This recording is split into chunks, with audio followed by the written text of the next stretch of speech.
Hey everyone, and welcome back to my channel. My name is Anna, and today I will talk to you a little bit about the 3 things I don't really talk about that much that I had to do for myself in order to end any kind of emotional and binge eating.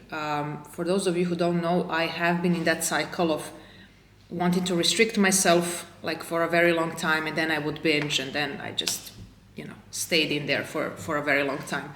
And so, yes, not dieting is part of it, but these are some things that I have done on the side. So when you are dieting and binging, all you think about is food all the time, and I was no exception. And people thought that I never think about food because I'm dieting and it's like a fixed meal plan, but I was constantly thinking and worrying whether or not this diet will be the one that will get me to the end result. So I was paying attention to the food, to the portions, to the timing, to the amounts, like macros, splits, obsessively.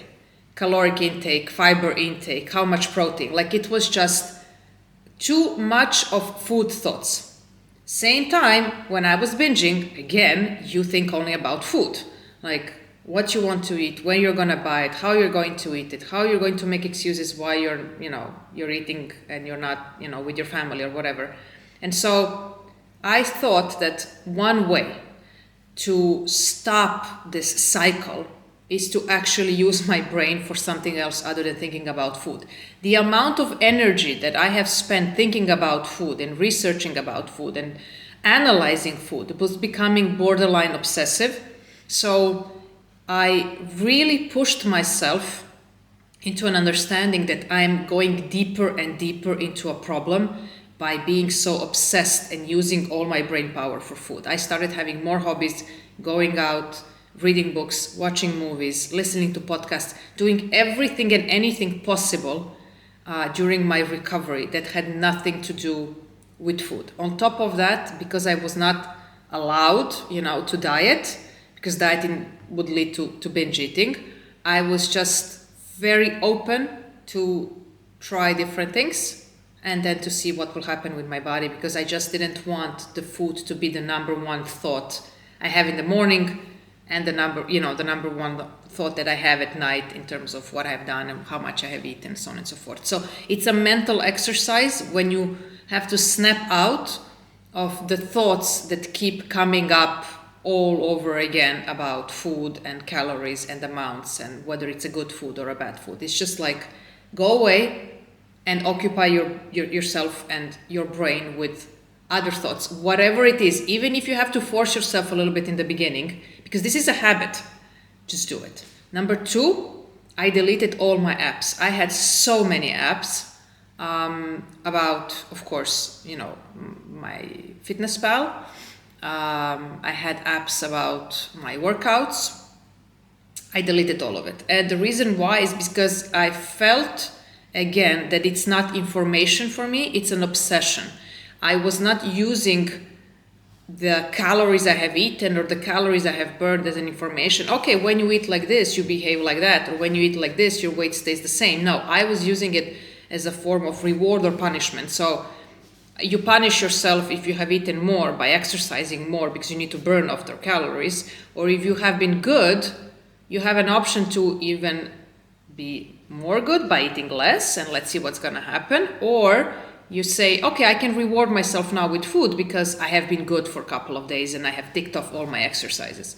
Like, it's a very bad relationship with the apps, with the numbers, and for me, they never served the purpose as an information that you can just see how you can adapt a little bit. No, I felt either extremely guilty, critical of myself, judging myself, ashamed of my eating habits and my exercise, that I was using but also abusing those tools depending on what number I saw. And the same thing is with the scale. I stopped stepping on the scale.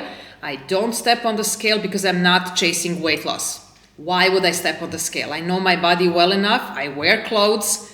I know how I feel. I don't need the scale for that, because the scale for me, unless you're chasing weight loss, what's the purpose?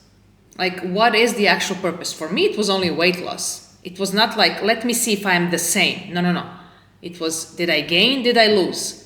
If I am not interested in any of those numbers, I don't need to step on the scale. And they used to be such a massive trigger for me that I haven't stepped on the scale. I don't know, maybe at the doctor's office, but I don't do it on a regular just because I don't see the point in it, and I have stopped doing that as a part of my own personal recovery. Again, some people use the numbers wisely. I never did, so I just stopped doing it, and it did me much more good than any harm, actually. And number 3, it's the thoughts, you guys. I will do a video which is much more complex on the thoughts and what you tell yourself and then how you behave. But basically, what I mean by that is, like, I didn't want to identify myself as an emotional or binge eater, because that would imply that whatever I binge eat, I have a proof in the reality. Like, you see, what you thought of yourself, it's absolutely true. You cannot control yourself. You're obsessed over food. You're binge eating.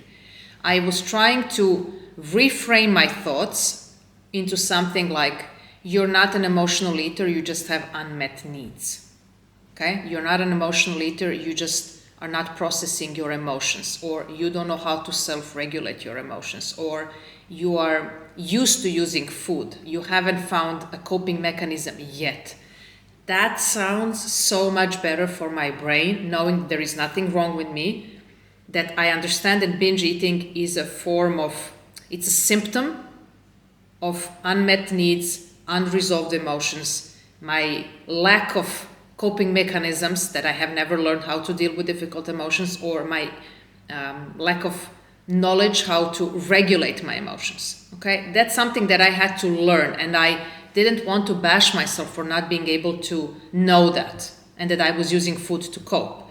It was just an understanding, okay, I haven't learned this yet, I'm learning it, and then I would able to really calm down, look at what I have been doing so far, see that this is really not working, like food is not solving my problems in any shape or form, but understanding that, like, it's happening because I'm lacking these things, and I'm working actively on figuring out how to meet my needs and figuring out how to regulate my emotions without using food to cope. So these were some of the things I did, and I don't talk about it so much, but I will do probably in one of the upcoming videos, something very much related to only the mindset and the mindset shifts you need to make if you want to end emotional and binge eating.